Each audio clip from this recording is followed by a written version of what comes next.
اور جب وہ اس قرآن کو سنتے ہیں جو رسول کی طرف نازل کیا گیا تو آپ دیکھتے ہیں ان کی آنکھیں آنسوؤں سے بہہ رہی ہوتی ہیں، اس لیے کہ وہ حق کو پہچان چکے ہیں۔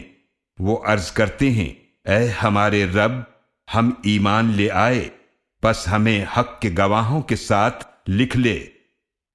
اور ہمارے لیے کیا وجہ ہے کہ ہم اللہ پر ایمان نہ لائیں اور اس حق پر جو ہمارے پاس آ چکا ہے، اور ہم امید رکھتے ہیں کہ ہمارا رب ہمیں نیک لوگوں کے ساتھ داخل فرما دے۔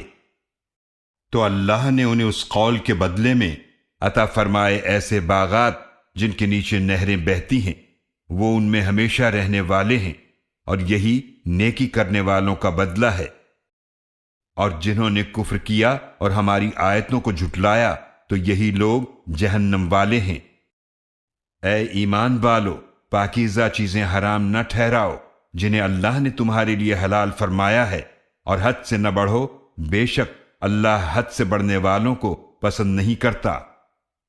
اور اس میں سے کھاؤ جو رزق اللہ نے تمہیں دیا ہے، حلال پاکیزہ، اور اللہ کی نافرمانی سے ڈرو جس پر تم ایمان رکھنے والے ہو۔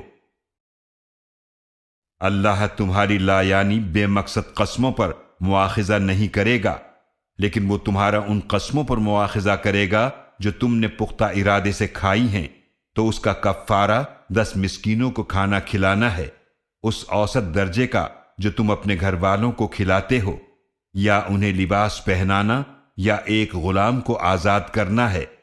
پھر جو یہ نہ پائے تو 3 دن کے روزے رکھے۔